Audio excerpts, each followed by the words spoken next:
On prend à présent, Guillaume, la direction des États-Unis. On part rejoindre Grégory Volokhin sur place au cœur de Manhattan à New York. Grégory, le président de Mescart Financial Services, bonjour.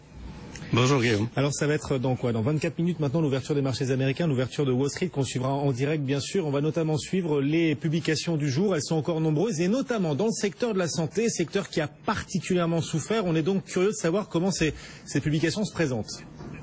Absolument, vous vous souvenez que des actions dans la santé, comme par exemple Valéon, se sont complètement effondrées depuis le début de l'année. Et là, il y a plusieurs compagnies qui arrivent avec non seulement des bons résultats, des résultats meilleurs que prévus. Alors on pourrait dire par exemple Pfizer.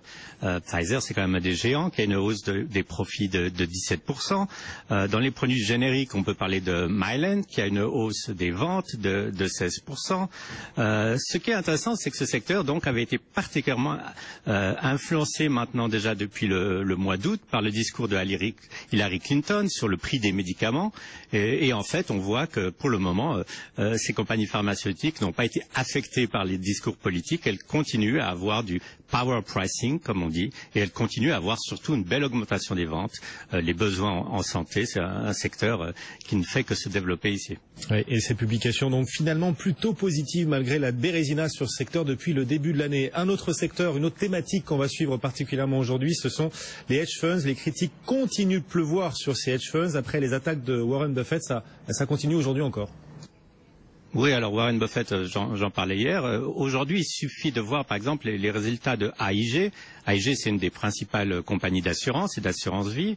Tout se serait très très bien passé si ils n'avaient pas investi dans des hedge funds sur le premier trimestre, puisqu'ils prennent, rien que pour le premier trimestre, une perte de plus de 500 millions de dollars sur des investissements dans les hedge funds. Alors, de plus en plus de gens commencent à liquider leurs positions. Par exemple, CalPERS, c'est le grand fonds de pension des employés de Californie, c'est le plus grand fonds de pension au monde, a dit vouloir cesser toute activité, tout investissement dans les hedge funds d'ici la fin de l'année.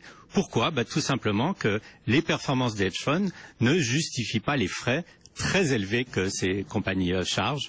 Ils chargent 2% annuel, plus 20% d'une performance qui en général n'est même pas au rendez-vous. Merci Grégory Volokhin pour ce regard. Dans 22 minutes, l'ouverture de Wall Street et Grégory Volokhin, le président de Mescart Financial Services depuis New York en direct. On poursuit ce journal à 15h08, Sophie, avec